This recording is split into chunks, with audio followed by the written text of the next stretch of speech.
Hi guys, welcome to SC gate पेशू short lecture presented by Abhividya man education. ये percentage का part 4 है। Part 1, part 2, part 3 already हम लोग डिस्कस कर चुके हैं। पार्ट 1 में हम लोग बेसिक कॉन्सेप्ट को समझे थे। पार्ट टू में उस पर बेस्ट कुछ क्वेश्चन को सॉल्व किए थे उसी कॉन्सेप्ट और कॉन्सेप्ट को क्लियर किए थे। पार्ट 3 में हम लोग प्रीवियस ईयर क्वेश्चन को सॉल्व किए थे जो कि गेट, इंजीनियरिंग सर्विस और पीएसयू में आए थे।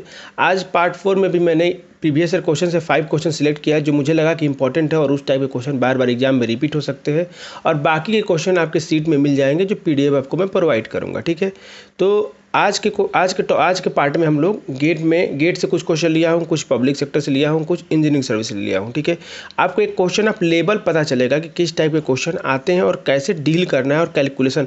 आई थिंक आप लोगों को अभी पार्ट 3 तक देखे होंगे तो आपको समझ में आया होगा कि जो भी हम लोग टॉपिक कवर कर रहे हैं बिना फार्मूले का कर रहे हैं। ठीक है, आने वाले टॉपिक भी जैसे compound interest, simple interest, profit loss, discount, सारे टॉपिक बिना फार्मूले का हम लोग सॉल्व करेंगे, ओनली कॉमन सेंस से। बेसिक कैलकुलेशन का आपको आइडिया होना चाहिए। आई थिंक आप लोगों का बेसिक कैलकुलेशन का आइडिया क्लियर हो गया होगा कि बेसिक कैलकुलेशन कैसे करना है। जिन लोगों से प्रीवियस पार्ट मिस हो गया उनके लिए लिंक नीचे डिस्क्रिप्शन में दिया है, आप वहां से जाके आराम से पार्ट 1 से लेकर पार्ट 3 तक देख सकते हैं। जब आप पहले पार्ट 1 से पार्ट 3 तक देख लेंगे तो पार्ट 4 में जब हम लोग क्वेश्चन डिस्कस करेंगे तो आपका एकदम अंडरस्टैंडिंग क्लियर हो जाएगा। अगर कोई थोड़ा बहुत डाउट होगा तो वो भी क्लियर हो जाएगा। बच्चों में ये एक बात बता दूं आप लोगों को, कोई भी टॉपिक अगर आप हमारा देखते हैं तो पार्ट 1 से लेकर पार्ट लास्ट तक देखेंगे तभी आपके सारे कॉन्सेप्ट क्लियर हो पाएंगे। क्योंकि ऐसा होता है कि पार्ट 1 में मैं कुछ पढ़ाया रहता हूँ शॉर्टकट और पार्ट 3 में यूज कर लेता हूँ। ठीक है, तो जब तक आप सारे पार्ट को देखेंगे नहीं, आप डिसाइड नहीं कर सकते और आपको समझ भी नहीं आएगा कि आप क्या पढ़ रहे हो, कैसे पढ़ रहे हो। ऐसा हो सकता है कुछ पार्ट समझ में आए, कुछ पार्ट ना समझ में आए। तो कोई भी टॉपिक अगर आप पढ़ते हो तो पार्ट 1 से स्टार्ट करो, लास्ट पार्ट तक देखो, तब जाके आपका अंडरस्टैंडिंग क्लियर होगा। ठीक है, अब और मैं बता दूं बहुत सारे टॉपिक मैं ऑलरेडी कवर कर चुका हूं, जैसे time, speed, distance, venn diagram, सिलॉक्स, रेशियो एंड प्रोपोर्शन, सबका लिंक नीचे डिस्क्रिप्शन में दिया है। अगर आप अभी तक नहीं देखे हैं तो आप उसको देख सकते हैं।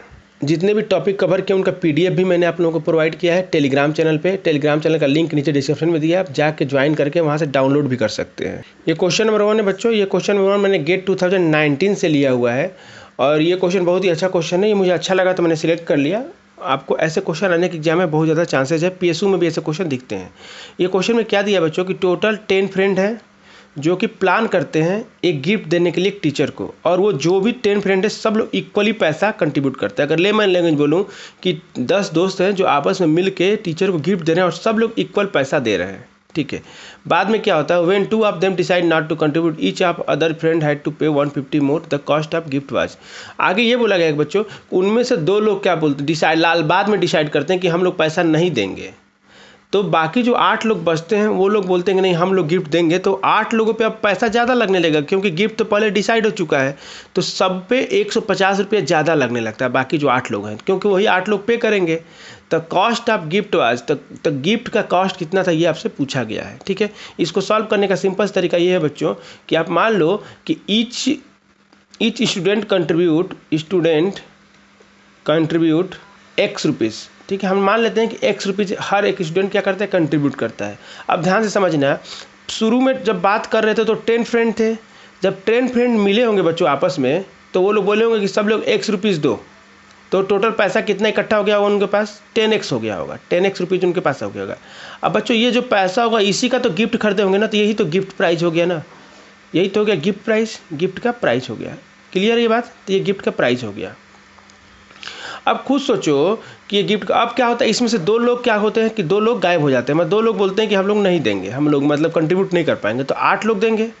अब 8 लोग बच्चों देंगे तो इनका पहले से डिसाइड था कि सब लोग एक्स रुपीज़ लेके आएंगे। तो 8 लोग जब आए होंगे तो 8x तो लेके आए होंगे पहले से ही। अब इनके पास कमी कितने की पड़ रही है, 2x की कमी पड़ रही है, जो कि जो लोग गायब हो रहे हैं उनका पैसा जो 2x है वो अब कौन देगा, यही 8 लोग आपस में इक्वल डिवाइड करेंगे। तो जब 8 लोग आपस में डिवाइड करेंगे तो 8 से डिवाइड कर देंगे। जब 8 से डिवाइड करोगे रिमेनिंग पैसा का, जब बाकी 2 लोग भागे थे उनका पैसा का, तो उनके पैसे का जब 150 के बराबर आना चाहिए। क्यों 150 के बराबर आना चाहिए, क्योंकि क्वेश्चन में दिया है कि जब 2 लोग कंट्रीब्यूट नहीं करते हैं तो बाकी लोगों पे बर्डन कितने का जाता है, 150 रुपये का जाता है हर एक फ्रेंड पे। मतलब कि जो 2x जो पैसा है जब 8 लोगों में डिवाइड हुआ होगा तो 150 रुपये सब पे आया होगा। ठीक है, यानी यहाँ से इसको ये सॉल्व कर लोगे आप, यहाँ से x की वैल्यू निकाल लोगे बच्चों, तो x की वैल्यू आ जाएगी 600। यानी x हम लोग क्या माने थे, हर स्टूडेंट का कंट्रीब्यूशन, यानी कि 600 सब लोग कंट्रीब्यूट कर रहे थे, ये डिसाइड हुआ था। अब पूछा है कि गिफ्ट गिफ्ट कितने का था, कॉस्ट गिफ्ट का कितना था, तो गिफ्ट का कॉस्ट कितना था, गिफ्ट कॉस्ट कितना हो गया बच्चों 6x हो जाएगा, 10x हो जाएगा, तो 10 × 600, तो ये हो जाएगा 6000, ये गिफ्ट का प्राइस हो जाएगा 6000। ये आपका आंसर हो जाएगा। आंसर कौन सा मैच कर रहा है, सी। ये क्वेश्चन नंबर 2 है बच्चों। क्वेश्चन नंबर 2 मैंने गेट 2018 से लिया है, 2 मार्क्स का आया हुआ है, ठीक है। अब इस क्वेश्चन को देखते हैं। इस टाइप के क्वेश्चन का हमेशा मैं बोल रहा हूँ कि ट्री डायग्राम से सॉल्व करो, ठीक है। क्या बोलता है कि एक पार्टी होती है, 60% of invited guest are male and 40% are female. एक पार्टी होती है, उसमें जितने भी गेस्ट इन्वाइट होते हैं उनमें से 60% मेल होते हैं और 40% क्या होते हैं, फीमेल होती हैं। बस ये आपको पहले लाइन से मतलब ये निकलता है। एक पार्टी ऑर्गेनाइज किया जाता है जिसमें गेस्ट को बुलाया जाता है और गेस्ट में 60% जो होते हैं मेल होते हैं, 40% क्या होते हैं, फीमेल होते हैं। If 80% of invited guest attended the party and if all the invited female guests attended, what would be the ratio of males to females among the attendees in the party? ठीक है। अब इस question में ये बोला गया बच्चों कि देखो जितने लोग को बुलाया गया था उसमें से 80% लोग ही पार्टी में आ पाते हैं, ठीक है। और जो 80% लोग आते हैं उनमें से जितने लेडीज़ को बुलाया गया था, जितने फीमेल को इन्वाइट किया, सारी की सारी फीमेल इन्वाइट मतलब कि अटेंड किए हैं, मतलब कुछ मेल तो नहीं आए होंगे। क्लियर है। अब पूछा कि जितने पार्टी में जितने मेल और फीमेल है उनका रेशियो क्या है। तो इस टाइप के क्वेश्चन को सॉल्व करने के लिए बच्चों ट्री डायग्राम बनाओगे तो एकदम आपको सॉल्यूशन दिख जाएगा। जैसे देखो मान लो इस क्वेश्चन में कि 100 गेस्ट थे टोटल, कितने थे गेस्ट, 100 गेस्ट को इनवाइट किया गया। अब इस इनवाइट गेस्ट में क्या थे कि 60% क्या थे बच्चों, मेल थे, 60% क्या थे, मेल थे। तो 100 का 60 क्या होगा, मेल हो जाएंगे, ठीक है बच्चों। यहाँ पे 100 इसलिए मैं माना, ध्यान रखना कि 100 का कोई भी परसेंट कैलकुलेट करना आसान होता है। तो 60% मेल का मतलब 100 का 60% मतलब 60 मेल बुलाया गया और फीमेल कितना बुलाया गया बच्चों, 40%। यानी कि यहाँ से 40% क्या है, फीमेल है। 40% के 100 का 40 कितना हो जाएगा, 40। क्लियर है। और 60 + 40 कितना होता है, 100 होता है। तो टोटल 100 लोगों को पार्टी में बुलाया गया है। क्लियर है। अब बोला ये गया आगे बच्चों कि जितनी फीमेल थी सबको बुलाया गया, जितनी फीमेल थी सारी की सारी पार्टी को अटेंड कर रही हैं। तो ये देखो इनवाइटेड है, यहाँ पे लिख लो इनवाइटेड है लोग, और यहाँ पे अटेंड करने वाले हैं, अटेंड करने वाले हैं।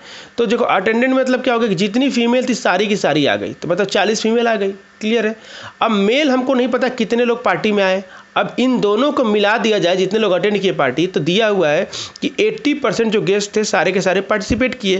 तो 80% का मतलब 100 का 80%, 100 का 80%, तो 80% लोग क्या किए, पार्टी में आए। 80% लोग पार्टी में आए मतलब 100 का 80 कितना हो गया, 80 लोग आए थे पार्टी में। अब 80 लोग पार्टी में आए हैं जिसमें 40 फीमेल है, तो मेल कितने रहेंगे बच्चों, कॉमन सेंस सिंपल सी बात है 40 रहेंगे, तभी तो सम 80 आएगा। अभी हमको मेल पता चल गया, फीमेल पता चल गया, और मेल फीमेल का रेशियो निकालना है तो 1:1 हो जाएगा। तो यही आपका आंसर हो जाएगा, क्योंकि मेल 40 आ रहे हैं पार्टी में, फीमेल भी कितनी आ रही हैं, 40 आ रही हैं। तो आंसर कौन सा हो जाएगा, B is the correct answer. तो इस टाइप के क्वेश्चन अगर आपके एग्जाम में आएंगे तो आप इजीली सॉल्व कर पाएंगे। ट्री डायग्राम, इस टाइप का डायग्राम जब बना लेंगे तो आपको हर एक डेटा आपको दिखेगा। ठीक है। अब बच्चों एक बात और बता दूं कि देखो क्वेश्चन नंबर 1 जब मैंने सॉल्व किया, देखो ये क्वेश्चन नंबर 1, ये जो क्वेश्चन नंबर 1 सॉल्व किया कितना आसान क्वेश्चन है, क्वेश्चन नंबर 2 कितना आसान है। तो मैं बोल रहा हूँ आप लोगों से क्लियरली कि जो हमारे गेट के पेपर में होते हैं क्वेश्चन जो होते हैं बच्चों 80% ईजी होते हैं और वो फार्मूला बेस्ड नहीं होते। इन दोनों क्वेश्चन में कोई फार्मूला काम नहीं कर रहा है। 80% क्वेश्चन ईजी होते हैं, इसीलिए हमारे सीट में ईजी क्वेश्चन रहता है। मैं PDF जो देता हूँ उसमें ईजी ही क्वेश्चन डालता हूँ, ईजी टू मॉडरेट। और आपको एक बात बता दूं कि जो 20% क्वेश्चन होते हैं उनमें से 10 to 15% क्वेश्चन मॉडरेट लेवल के होते हैं। 1-2 क्वेश्चन जो आ जाते हैं कई बार जो होते हैं एकदम ही अजीब टाइप के आ जाते हैं, मतलब वो एग्जाम में आप सॉल्व नहीं कर पाओगे, उतने एग्जाम में इतना प्रेशर रहता है उस कम टाइम में सॉल्व नहीं कर पाओगे, लेकिन वही क्वेश्चन घर आने के बाद आप सॉल्व कर लोगे। तो आप उस टफ क्वेश्चन के लिए, एक टफ क्वेश्चन किसके सेट में आएगा, किस ब्रांच में आएगा ये नहीं पता है, तो आप उसके लिए इतने ऐसा नहीं कर सकते कि पूरा टॉपिक एकदम डिटेल में पढ़ सकते हो, ऐसा नहीं कर सकते आप। ठीक है। क्योंकि आपके पास टेक्निकल का ऑलरेडी बहुत सारा लोड है, उसको ही आप मेंटेन कर लो, बहुत बड़ी बात हो जाएगी। क्लियर है। तो आपको ये याद रखना है कि आपको मैक्सिमम मार्क्स लाना है, ये नहीं करना है कि आपको फुल में फुल मार्क्स लाना है। वो अगर पेपर आपका आसान मिल गया, आपके ऐसा हो सकता है कि आपके सेट में आसान क्वेश्चन आ गए, मॉडरेट ईजी टू मॉडरेट आ गए, तो आप इजीली पूरा का पूरा स्कोर कर लोगे। ठीक है। तो ध्यान रखेंगे बच्चों इस चीज़ में कि देखो कोई भी एग्जाम की प्रिपरेशन कर रहे हो तो आपको पता होना चाहिए कि कोई भी सब्जेक्ट के जो क्वेश्चन का लेवल कैसा है। ये देखो जो क्वेश्चन नंबर 1 है बच्चों, ये 2019 के एग्जाम से लिया हूँ मैं गेट के। ठीक है। तो ऐसा क्वेश्चन आते हैं एग्जाम में, आसान क्वेश्चन आते हैं, इसमें कोई मतलब कॉन्सेप्ट नहीं, मतलब आसान क्वेश्चन है, आप थोड़ा सा कॉमन सेंस लगाओगे आपका क्वेश्चन सॉल्व हो जाएगा। वैसे क्वेश्चन नंबर 2 भी क्या है, आसान क्वेश्चन है। ठीक है। तो अगर ऐसे क्वेश्चन आएंगे तो मैं आशा करता हूँ आप लोगों से कि इतना तो कॉन्सेप्ट क्लियर हो गया कि अगर एग्जाम में ऐसे क्वेश्चन आया तो आप इजीली सॉल्व कर लेंगे। ये क्वेश्चन नंबर 3 है बच्चों। ये क्वेश्चन में क्या लिखा है, a student purchase some book for 1600 ही। देखो ये परसेंटेज टॉपिक से मैंने नहीं लिया है क्वेश्चन, ये एक अर्थमेटिक का क्वेश्चन है जो कि कॉमन सेंस से सॉल्व करना है, ठीक है। अगर कॉमन सेंस आपका बहुत अच्छा है तो इस क्वेश्चन को इजीली सॉल्व कर लोगे। और इस क्वेश्चन में कुछ कॉन्सेप्ट सिखाना चाहता हूं बच्चों। लास्ट क्लास में मैं बताया था कि 4 ऑप्शन दिए रहते हैं, तो रिवर्स अप्रोच में कौन से ऑप्शन को चेक करना है पहले या कौन से ऑप्शन को बाद में चेक करना है, ताकि क्वेश्चन 1-2 स्टेप में ही सॉल्व हो जाए, ठीक है। तो वो रिवर्स अप्रोच का कॉन्सेप्ट यहाँ भी अप्लाई करेंगे। मैंने एक ऐसा एग्जांपल जानबूझ के लिया कि ताकि आपका रिवर्स अप्रोच का कॉन्सेप्ट जो पिछले क्लास में जब पढ़े हो, अगर उसमें थोड़ा भी डाउट होगा तो अभी कभी क्या हो जाएगा, क्लियर हो जाएगा। तो क्वेश्चन को देखते हैं बच्चों। बोला है कि एक स्टूडेंट है, वो कुछ बुक खरीदता है और टोटल बुक के लिए कितना पे करता है बच्चों, 1600 रुपीज़ पे करता है। If he had bought 8 more book, अगर वो 8 बुक ज़्यादा खरीदता उतने ही पैसे में, मतलब 1600 रुपये में ही, तो each book would cost 10 rupees less. तो हर बुक का प्राइस कितना होता है, 10 रुपया कम हो जाता है हर बुक का प्राइस। ईच भी लिखा है यहाँ पे। तो number of book the by is, तो वो कितने बुक को खरीदा है ये पूछा गया आपसे, ठीक है। तो इस क्वेश्चन को सॉल्व करने के लिए बच्चों आप ऐसे मान सकते हो कि टोटल वो जो बुक लाया है, मान लेते हैं एक्स बुक लाया है, आप बुक प्राइस आप बुक प्राइस मान लो। तो बुक प्राइस जो है मान लेते हैं कि वाई रुपीज़ है पर बुक। एक बुक का प्राइस कितना है, वाई रुपीज़ है। तो जब वो शुरू में खरीदा होगा 1600 रुपये का बच्चों, तो शुरू में खरीदने का मतलब ये हो गया कि बुक की प्राइस एक्स और बुक प्राइस क्या होगा, वाई। तो टोटल नंबर ऑफ बुक और बुक पर बुक का प्राइस में मल्टीप्लाई करेंगे तो टोटल अमाउंट आ जाएगा। टोटल अमाउंट कितना है, 1600 दिया हुआ है यहाँ पे, ठीक है। तो इक्वेशन 1 बन गया। आगे ये बोला गया कि सेम अमाउंट में जब वो 8 बुक ज़्यादा खरीदता, मतलब कि पहले एक्स बुक ले रहा था, अब 8 ज़्यादा लेगा, मतलब एक्स प्लस 8 लेगा। क्लियर है। तो हर बुक का प्राइस कितना हो जाएगा, 10 रुपया कम हो जाएगा। हर बुक का प्राइस 10 रुपया कम होने का मतलब ये हो जाएगा वाई माइनस 10। क्लियर है। अब इन दोनों का जब मल्टीप्लाई करोगे बच्चों तो यहाँ पे आ जाएगा 1600 आना ही चाहिए, क्योंकि सेम अमाउंट है। अब ये क्वेश्चन नंबर 1 होगा, ये क्वेश्चन नंबर 2 हो गया। अब इन दोनों को सॉल्व करना, पूछा क्या बच्चों, नंबर ऑफ बुक कितना खरीदा था, तो हमने कितना माना है, एक्स माना है। अब इन दोनों को सॉल्व करके एक्स की वैल्यू को फाइंड कर लेना, वही आपका आंसर हो जाएगा। क्लियर है। तो ये मेथड नंबर 1 हो गया, ठीक है। ये मेथड नंबर 1 हो गया। ऐसे सॉल्व करके एक्स की, यहाँ पे क्वाड्रेटिक इक्वेशन बनेगा बच्चों, एक्स की वैल्यू आ जाएगी, ठीक है। एक निगेटिव आएगा एक पॉजिटिव, तो एक्स की वैल्यू हमेशा पॉजिटिव लेंगे, क्योंकि बुक हमेशा पॉजिटिव नंबर में होगी, निगेटिव नंबर में नहीं हो सकती। तो ये मेथड नंबर 1 है। मैं जानबूझ के आपके सामने आंसर नहीं लिख रहा हूँ, क्योंकि अभी मैं बताने वाला हूँ मेथड 2 जो कि रिवर्स अप्रोच है। अब रिवर्स अप्रोच को मैं एक बार अप्लाई करूँगा कि कौन सा ऑप्शन को पहले चेक करना है। अगर आंसर पहले पता रहेगा तो हम लोग जानबूझ के उसी को चेक, आंसर हमको पहले से पता नहीं है, ठीक है, तो हम लोग क्या करते हैं कि मेथड 2 लगाते हैं, रिवर्स अप्रोच। अब रिवर्स अप्रोच में क्या होता है बच्चों, मैं बोला हूँ कि जब 4 ऑप्शन दिया रहेगा तो उनमें से सबसे छोटा और सबसे बड़ा को कभी चेक नहीं करते हैं। सबसे पहले किसको चेक करते हैं, मिडिल वाले को। तो सबसे छोटा क्या है, 30 है, सबसे बड़ा क्या है, 36 है। अब इसके मिडिल में क्या आ गया, 32 आ गया, 34। तो हमको इन दोनों में से किसी एक को चेक करना होगा, न कि इनको। क्यों ऐसा कर रहे हैं बच्चों, जब मिडिल में मान लो हमने सी को चेक किया, जब सी गलत हो गया, मान लो कि सी गलत आ गया, तो ये तो सी तो ऑप्शन रिड्यूस हो जाएगा, और साथ में ये भी पता चल जाएगा कि इससे या तो बड़ा होगा या तो छोटा होगा। अगर बड़ा होगा तो ये दोनों ऑप्शन रिड्यूस हो जाएंगे, डायरेक्ट डी आंसर टिक कर दोगे। अगर छोटा होगा तो सी तो गया, साथ में डी को भी लेके जाएगा। तो ऐसे चेक करने का फ़ायदा होता है। तो हम लोग सी को चेक करते हैं। इसमें मान लो हमने सी को चेक कर लिया बच्चों, सी को चेक किया, मान लेते हैं कि 34 बुक उसने खरीद के लाया, 34 बुक उसने खरीद के लाया, डी सी क्या है, करेक्ट आंसर है। तो हम बुक का प्राइस निकाल सकते हैं, पर बुक का प्राइस निकाल सकते हैं, क्योंकि टोटल उसने पैसा कितना इन्वेस्ट किया, 1600 रुपये, और 1600 रुपये टोटल बुक कितना लाया, 34 बुक लाया। तो जब ये इसको डिवाइड करोगे तो 800 आ जाएगा, ये आ जाएगा 17। अब इसको ये देखो, ये मल्टीपल नहीं है, जब भी आएगा डेसिमल में आएगा तो नियरली 47 पॉइंट समथिंग आएगा, ठीक है। तो पर बुक का प्राइस आ गया 47, और नंबर ऑफ बुक कितना है, 34 है। क्लियर है। ये 2 चीज़ें यहाँ पे इंपॉर्टेंट है। अब देखते हैं कि अगर ये सही होगा तो दूसरे कंडीशन को भी सेटिस्फाई करना चाहिए। दूसरा कंडीशन ये है कि 8 मोर बुक, मतलब कि पहले 34 लाता था, तो इसमें 8 को ऐड कर दो, तो 34 8 कितना हो गया, 42। क्लियर है। अब 47, पहले 47 बुक का प्राइस था, तो 10 रुपये कम होगा बुक का प्राइस। तो जब बुक का प्राइस 10 रुपया, पर बुक का प्राइस कम होगा, तो 10 कम होगा तो कितना होगा, 37 हो जाएगा। अब ये बुक नंबर ऑफ बुक हो गया, ये पर बुक प्राइस हो गया। इन दोनों का मल्टीप्लाई करेंगे तो 1600 आना चाहिए, ठीक है। अब ध्यान से देखो बच्चों, क्या इसको मल्टीप्लाई करने पे 1600 आ रहा है क्या? तो आप खुद सोचो कि अगर यहाँ पे 40 रहता तो ये ये करीब 1500 से थोड़ा सा ज़्यादा बनेगा। इसको देखो, इसको मल्टीप्लाई करने का तरीका देखो, या तो डायरेक्ट मल्टीप्लाई कर लो अगर मेल कैलकुलेशन आपका स्ट्रांग है, या फिर ऐसे सोचो कि इसको 40 + 2 कर सकते हो क्या ऐसे, और इसमें 37 मल्टीप्लाई कर सकते हो क्या, तो आप ऐसे कर सकते हो। जब इसको करोगे बच्चों तो ये 30, अब यहाँ पे क्या हो जाएगा, अलग अलग मल्टीप्लाई कर लो। यहाँ पे मल्टीप्लाई करना 40 में 37 को मल्टीप्लाई करना आसान है बच्चों। एक 0 हो जाएगा, ये कितना हो जाएगा 28, और ये हो जाएगा 12 और क्या तो 14, तो 1480 आ जाएगा इसका कैलकुलेशन। और इसमें 2 का मल्टीप्लाई करोगे तो ये हो जाएगा 774। अब इन दोनों का सम करोगे बच्चों तो एग्जैक्ट जो आएगा ये आ जाएगा 55। तो ये आ गया आपका प्राइस 1554। इससे थोड़ा सा ज़्यादा आएगा क्योंकि यहाँ पे 47 पॉइंट समथिंग आ रहा था, तो हमने यहाँ पे पॉइंट का डेटा को मिस किया, तो इससे थोड़ा सा ज़्यादा आएगा। लेकिन थोड़ा सा ज़्यादा आने का मतलब ये थोड़ी नहीं कि वो 1600 बन जाएगा, इसका मतलब इक्वल नहीं है। मतलब कि जो हम लोग आंसर माने हैं सी, ये क्या है, गलत आंसर है। मतलब सी आंसर क्या है, रॉन्ग आंसर है। अब देखो, जब सी को डिसाइड कर लिए रॉन्ग है, तो अब एक चीज़ यहाँ पे हमको डिसाइड करना पड़ेगा कि या तो उससे बड़ा आंसर नहीं होगा, उससे छोटा नहीं होगा, क्योंकि एक ऑप्शन और डीज होगा। देखो कैसे, ये जो नंबर आ रहा है इससे हमको ज़्यादा लाना है, इसको इंक्रीज करना है। जब इसको इंक्रीज करना है मतलब कि इसको इंक्रीज करना पड़ेगा। देखना, इसको इंक्रीज करना है, क्योंकि इंक्रीज करके कहाँ लाना है, 1600 तक लाना है।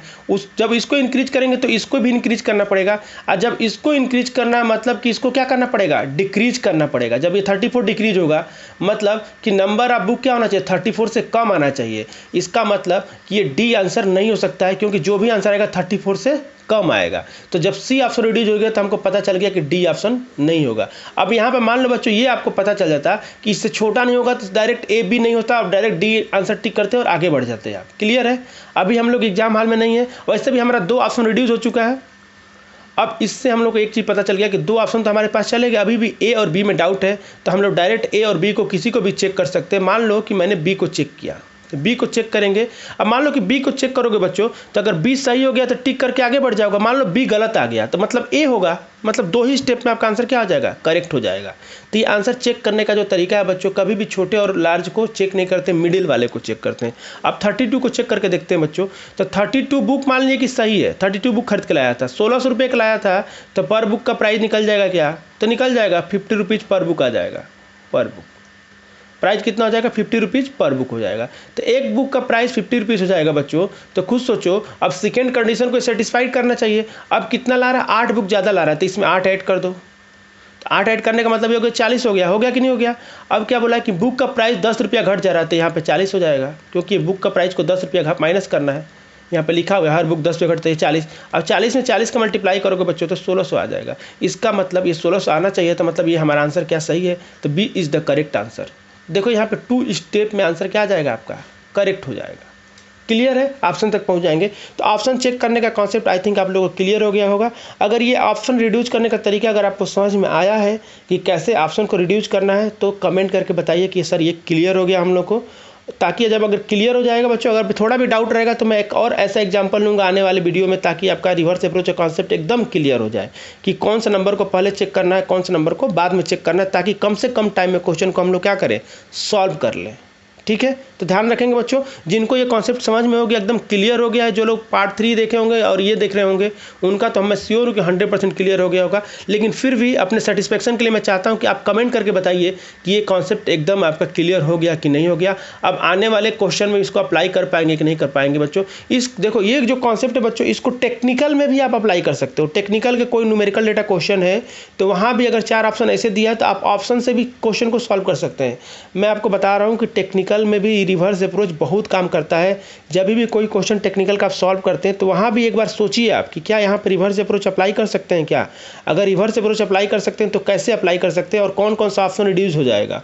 जब आप ऐसी थिंकिंग आप डेवलप कर देंगे ना, तो मैं बोल रहा हूँ आपका मार्क्स जो स्कोर होगा वो बढ़ जाएगा। ये मैं 100% गारंटी दे रहा हूँ कि जो मार्क का स्कोर होगा वो बढ़ जाएगा, अगर ऐसा आप थिंकिंग डेवलप कर लेंगे तो ऐसी थिंकिंग डेवलप करना है कि ऑप्शन को कैसे रिड्यूस करना है। ज़रूरी नहीं है कि सारे क्वेश्चन को फॉरवर्ड मेथड से ही सॉल्व किया जाए, बहुत सारे क्वेश्चन को रिवर्स अप्रोच से भी हम लोग सॉल्व कर सकते हैं। ये क्वेश्चन नंबर 4 है बच्चों। क्वेश्चन नंबर 4 मैंने लिया है गेट 2019 से। ठीक है, अब ये क्वेश्चन नंबर 4 देखते हैं क्या दिया है। The ratio of number of boys and girls who participate in examination. देखो एक एग्जाम होता है जिसमें कुछ बच्चे पार्टिसिपेट करते हैं जिसमें बॉयज़ और गर्ल्स दोनों हैं। अब बॉयज़ और गर्ल्स का रेशियो दिया हुआ है 4:3 का, ठीक है। The total percentage of candidate who pass the examination is 80। मतलब जितने लोग पेपर देते हैं उसमें से 80% लोग क्या हो जाते हैं, पास हो जाते हैं। अब percentage of girls who pass is 90%। जितनी लड़कियाँ पास होती हैं उनका परसेंटेज 90% है। तो percentage of boys who pass is, तो कितने परसेंट बॉयज़ जो हैं पास किए हैं। इस टाइप का क्वेश्चन आपको पब्लिक सेक्टर में आएगा बच्चों। तो इस टाइप का क्वेश्चन आपको सॉल्व करके ही जाना है। देखो बच्चों मैं एकदम क्लियरली बता रहा हूँ कि मैंने जो क्वेश्चन सेलेक्ट किया है ये क्वेश्चन बार बार रिपीट होते हैं और इसमें आपके कॉन्सेप्ट क्लियर होंगे। तो इन क्वेश्चन को तो मिस करना ही नहीं करना है। इसके अलावा आपको जहाँ से भी कोई क्वेश्चन मिल जाता है पब्लिक सेक्टर का, गेट का, उसको सॉल्व करना है। अब ऐसे मैं PDF प्रोवाइड करूँगा तो उसमें और भी क्वेश्चन आपको होंगे जिसको आप इजीली क्वेश्चन को सॉल्व कर पाएंगे। अब इस क्वेश्चन को आसान तरीके से कैसे सॉल्व कर सकते हो, तो बच्चों देखो बॉयज़ और गर्ल्स का रेशियो दिया हुआ है जो कि एग्जाम में पार्टिसिपेट किए हैं 4:3 दिया हुआ है। इसका मतलब ये होता है बच्चों कि अगर 4 बॉयज़ एग्जाम दिया होगा तो 3 गर्ल्स दी होंगी एग्जाम। अगर बॉयज़ 8 होंगे तो गर्ल्स कितनी होंगी, 6 होंगी, क्योंकि बॉयज़ गर्ल्स पे डिपेंड कर रहे हैं क्योंकि रेशियो दिया हुआ है। अब इन दोनों में से कोई एक फिक्स दिया होता तो दूसरा आसानी से निकाल लेते, लेकिन इन दोनों में फिक्स नहीं दिया हुआ है। और परसेंटेज में बात किया बच्चों तो इन दोनों में कुछ नंबर का मल्टीप्लाई करते हैं। कितने लोग बोलेंगे सर हम ऐसा मान सकते हैं क्या कि बॉयज़ जो थे 400 थे, ऐसा मान सकते हैं क्या? जब बॉयज़ को 400 मानोगे तो गर्ल्स कितनी हो जाएंगी बच्चों, 300 हो जाएंगी। होंगी कि नहीं होंगी? हम 100 के मल्टीपल में क्यों मार रहे हैं बच्चों, इसका कॉन्सेप्ट अभी आपको क्लियर होगा। इन दोनों नंबर को 100 का मल्टीपल में मान लिए तो ये 400 हो जाएगा, ये 300 हो जाएगा, ठीक है। ये पॉसिबल है ना, क्योंकि हमने 400 का ऊपर नीचे मल्टीप्लाई कर दिया रेशियो में, तो ये 400 300। अब टोटल बच्चों कितने हो गए हमारे पास बच्चे पेपर देने के लिए, 700 बच्चे जो पेपर को पार्टिसिपेट किए हैं। क्लियर है, इतने एग्जाम देने बच्चे गए थे। अब इनमें से क्या है बच्चों कि 80% क्या हो गए, पास हो गए। 80% पास होने का मतलब ये हो गया, देखो ध्यान से। अब मैं यहाँ पे बॉयज़ गर्ल लिख रहा हूँ, ध्यान रखना। तो बॉयज़ हमारे पास पार्टिसिपेट किए थे 400 और गर्ल्स कितनी की थी, 300। अब गर्ल्स जितनी पार्टिसिपेट किए बच्चों उसमें 90% क्या हो गई हैं, पास हो गई हैं। 90% क्या हो गई हैं, पास हो गई हैं। 300 का 90% निकालना बहुत ही आसान है बच्चों। कैसे? क्योंकि हमको पता है कि 100% है तो 10% निकाल के इसमें से घटा देंगे। तो 100% का मतलब कितना हो गया, 300, और 10% का मतलब 30। तो 300 में 30 घटाएंगे बच्चों तो हो जाएगा 270। यानी कि 270 लड़कियां पास हो गई टोटल 300 में से, ध्यान रखना।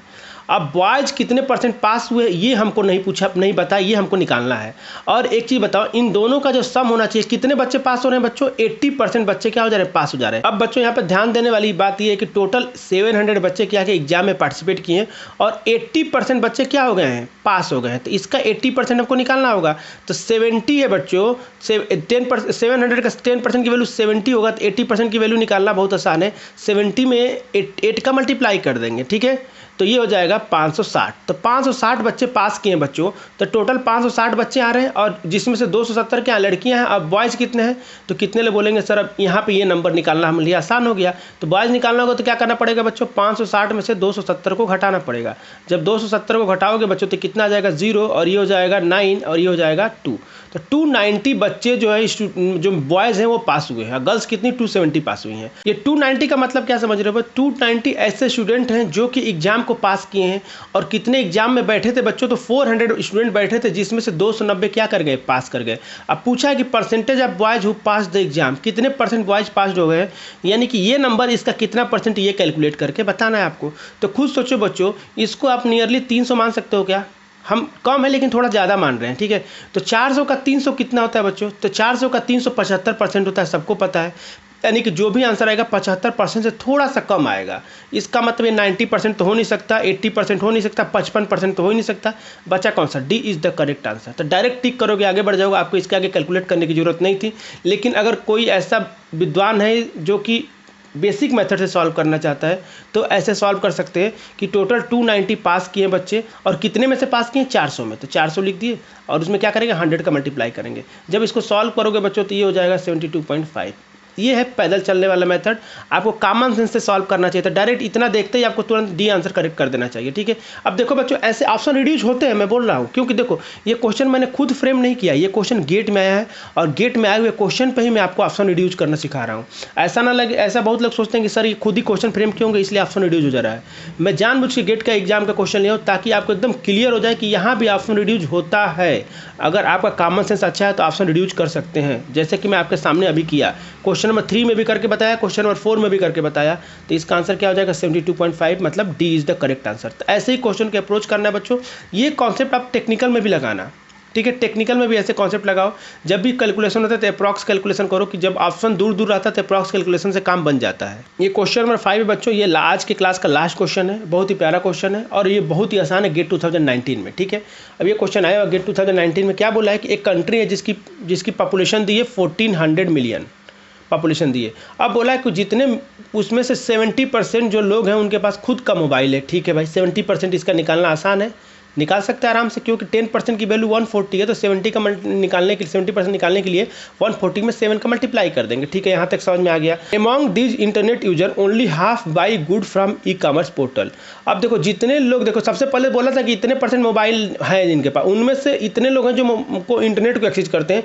अब जितने लोग इंटरनेट एक्सेस करते हैं उसमें से आधा ऐसे लोग हैं जो कि अपना सामान ई कॉमर्स पोर्टल से खरीदते हैं, मतलब कि ऑनलाइन सामान खरीदते हैं। तो what is the percent of this buyer in the country, कितने % ऐसे बायर हैं जो कि ऑनलाइन सामान खरीदते हैं, ये आपसे पूछा गया है। ये तो बहुत ही आसान क्वेश्चन है। देखो बच्चों, वैसे टी डायग्राम बनाना है आपको। 1400 का पॉपुलेशन है, ठीक है। अब बोला है कि इसमें 70% जो कि जिनके पास खुद का मोबाइल है, तो ये 70% लोग हो गए जिनके पास खुद का मोबाइल है। अब इनमें से ये बोला गया बच्चों कि 294 ऐसे हैं जिनके पास क्या है, इंटरनेट यूज करते हैं बच्चों। अब इंटरनेट यूज करने में से आधे लोग ऐसे हैं जो कि ई कॉमर्स से खरीदते हैं। ई कॉमर्स से खरीदने का मतलब कि 1, 4 और ये हो जाएगा 7, इतना मिलियन लोग क्या करते हैं, ऑनलाइन सामान खरीदते हैं। अब पूछा कि ये कितने % है टोटल का, मतलब कि आपसे सिंपल सा लैंग्वेज में बोलूँ तो ये 1400 का कितना % है, यही आपको कैलकुलेट करके बताना है। जब ये कैलकुलेट कर लोगे तो आपका आंसर आ जाएगा। इसमें तो नहीं कुछ देखो कितना आसान क्वेश्चन है, इसमें कुछ करना ही नहीं है आपको, सब कुछ दिया हुआ है। मतलब 147 आपको बताना है कि 1400 का कितना % होगा, 147 मिलियन 1400 मिलियन का कितना %। तो मिलियन का तो सोचना ही नहीं आपको, सीधी सी सिंपल सा भाषा में 147 1400 का कितना % है ये आपको निकालना है। तो खुद सोचो बच्चों। देखो इस क्वेश्चन को सॉल्व करने, ये जब निकाल लिए तो इसके बाद डायरेक्ट आप आंसर टिक कर सकते थे। देखो कैसे, आपको ये निकालना है कि 1400 का कितना है, तो 1400 का 10% कितना आएगा बच्चों, 10% 140 आएगा। और ये 147 है, मतलब कि 10% से थोड़ा सा ज़्यादा आंसर आएगा। 50% कभी होगा क्या, नहीं होगा, कभी भी नहीं हो सकता। 10% से थोड़ा ज़्यादा का मतलब क्या 15% होता है, बिल्कुल नहीं होता है। अब 10% का से थोड़ा ज़्यादा का मतलब 14.7% होता है क्या, नहीं, बिल्कुल नहीं होता है। तो कौन सा ऑप्शन होता है, ए इज द करेक्ट आंसर। एक आंसर को टिक करो और आगे बढ़ जाओ। देखो कितना आसान क्वेश्चन है कि नहीं आसान क्वेश्चन। एकदम ऑप्शन आपने रिड्यूस कर दिया। मैं बच्चों बार बार बोल रहा हूँ कि एग्जाम में ऑप्शन रिड्यूस करना सीखो।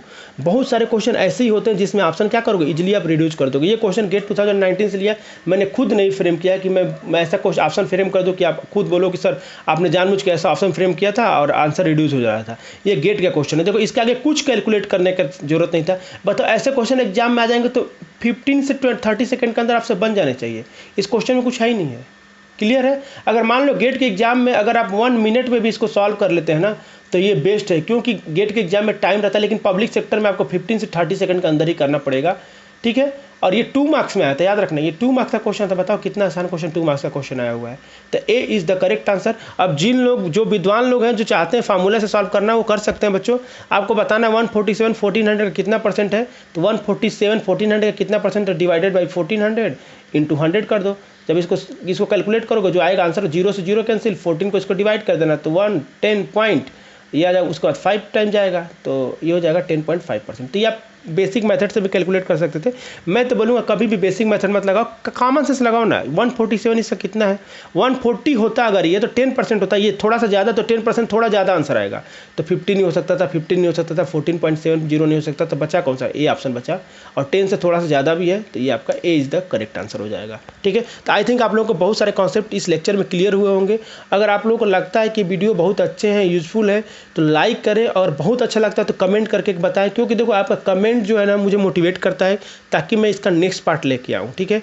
और मुझे ये भी तो पता चलता है कि कितने लोग ऐसे हैं जो कि मुझसे कनेक्टेड हैं। हमेशा की तरह ये होम क्वारंटाइन वर्क है, जो घर से आपको करके कमेंट करके बताना है आपको, ठीक है। ये क्वेश्चन बहुत ही अच्छा क्वेश्चन है, इस पर 3 स्टार लगा लेंगे। अभी सेम क्वेश्चन हम लोग डिस्कस किए थे इस टाइप का क्वेश्चन सॉल्व करने का आपको बता चुका हूँ। ट्री डायग्राम वही 3:2 रेशियो। इस टाइप क्वेश्चन हमेशा एग्जाम में दिखते हैं बच्चों। क्वेश्चन आंसर कमेंट करने का तरीका आपको पता है, HQW लिखना है और ऑप्शन बी करेक्ट है तो बी लिखना है, उसके सामने जो भी नंबर है 67.5%, ठीक है। तो ये आपका आंसर कमेंट करने का तरीका है, ठीक है। ऐसे ही आपको आंसर कमेंट करना है। तो जो लोग सीरियसली गेट का प्रिपरेशन कर रहे हैं वो तो एटलीस्ट कमेंट करके बताएंगे कि क्या आंसर आएगा इसका, ठीक है। क्योंकि देखो जब आप कमेंट करोगे तो मुझे पता चलेगा कि कितने ऐसे स्टूडेंट जो सीरियस हैं गेट के लिए और मुझसे कनेक्टेड है, ठीक है। तो ध्यान रखेंगे इस बात का। अगर आप अभी तक हमसे सोशल मीडिया पर नहीं जुड़े हैं तो ये फेसबुक पेज को फॉलो कर लीजिए। यहाँ पर डेली एक क्वेश्चन मैं कोशिश करता हूँ कि डेली क्वेश्चन एक पोस्ट करूँ और करता भी हूँ। तो आप यहाँ से एक डेली क्वेश्चन आप प्रैक्टिस कर सकते हैं जो कि इंपॉर्टेंट होता है गेट के लिए, इंजीनियरिंग सर्विस और PSUs के लिए, ठीक है। अगर आप फेसबुक नहीं चलाते हैं तो आपके लिए एक्स्ट्रा फीचर है, ठीक है। आपको क्या करना है कि इंस्टाग्राम अगर चलाते होंगे, फेसबुक नहीं चलाते होंगे तो इंस्टाग्राम पेज को फॉलो कर लीजिए। वहाँ भी सेम क्वेश्चन का क्या होता है, पोस्ट होता है, ठीक है। तो ये दोनों में से कोई भी आप ज्वाइन कर सकते हैं, ऑप्शनल है, या फिर दोनों चाहो तो दोनों ज्वाइन कर सकते हैं, आपकी मर्जी है। और ये टेलीग्राम चैनल करना जरूरी है, एकदम सबसे इंपॉर्टेंट है टेलीग्राम चैनल को ज्वाइन करना। क्यों? क्योंकि यहाँ पे सारे के सारे अपडेट यहीं पे होते हैं। सारे कोई भी वीडियो अगर यूट्यूब पे अपलोड होता है तो उसका जो होता है लिंक यहाँ पे शेयर किया जाता है और जितने भी टॉपिक कंप्लीट होते हैं उनके PDF जितने भी हैं सारे के सारे इसी टेलीग्राम चैनल पर मैं अपलोड करता हूँ। तो आप वहाँ से ईजिली डाउनलोड कर लेंगे और सारे के सारे अपडेट होता है। कोई भी एग्जाम में अगर कोई जॉब निकलता है तो यहाँ भी अपडेट होता है। तो ये टेलीग्राम चैनल को ज्वाइन करना ना भूलें और इन सब का लिंक नीचे डिस्क्रिप्शन में दिया है। डायरेक्ट 1 क्लिक से आप सबको ज्वाइन कर सकते हैं।